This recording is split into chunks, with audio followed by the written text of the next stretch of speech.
what's incredible with Brock is that Brock went from pro wrestling to being the UFC heavyweight champion. I mean, and did so with such a short amount of time of training in MMA. I mean, obviously he had a spectacular amateur wrestling career. He was a legit top flight amateur wrestler and a genetic freak. All those things.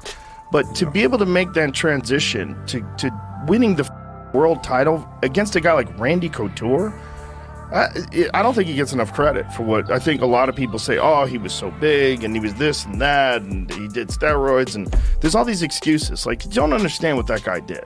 Like, what that guy did is nothing short of insanity. Like, no one's ever done that before. No one's ever gone from, I mean, the way he did it too, and to get in there and beat a guy like Randy, who's, you know, one of the best of all time.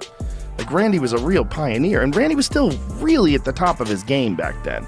It wasn't that, it was just, he was just a freak, just a real freak. Like, I always said that if, like, that guy, like, fresh out of college, like, if we were in a different era, like, if he's coming fresh out of college today, and someone like Faraz Sahabi or, you know, Henry Hooft, like some top flight MMA instructor gets a hold of him as a young man and teaches him how to strike, where, you know, he's comfortable and he can move just like elite guys of today, he would have been unstoppable. He would have been unstoppable. He's a monster, brother. He's a monster. Undisputed UFC heavyweight champion of the world, Brock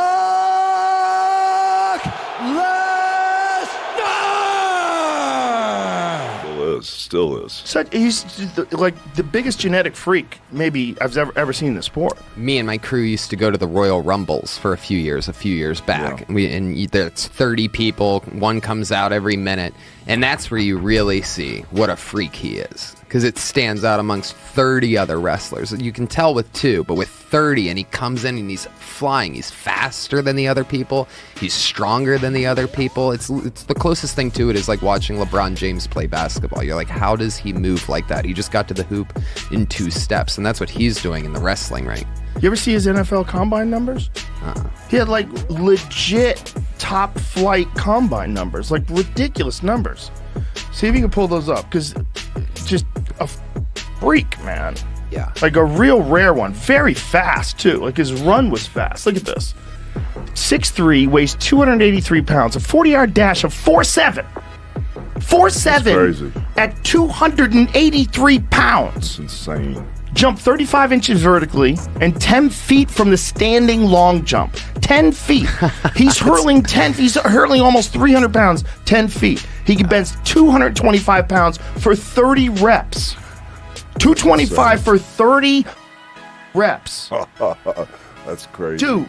Oh, look, it's me. Astounded. I've been astounded multiple times by that guy. That's crazy. There's a few guys that I say, he can still go, brother. Yeah, I'm sure he can still go. Well, there was talk about him fighting again in the UFC just fairly recently, like a few years ago. You know, I mean, I'm sure in the back of his head, he still wants to stomp some people, you know? He's intense, brother. I mean, last time I was around him, I was in Saudi Arabia with him.